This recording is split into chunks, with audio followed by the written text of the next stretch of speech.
சித்தர் பூமியாய் சிவலயம் காட்டும் அண்ணாமலையே போற்றி. சிவ ஓம் நம சிவாய. பக்தர் நெஞ்சினை சிவமயமாக்கும் சிவபெருமானே போற்றி. ஹர ஓம் நம சிவாய.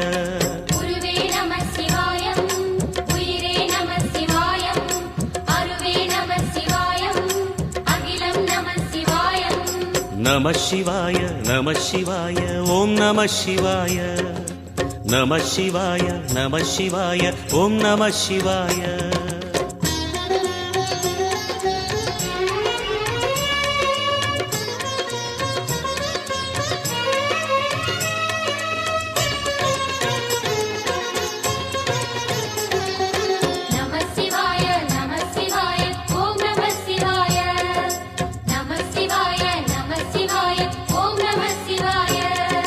அன்னை உமைக்கு இடமாய் உடலில்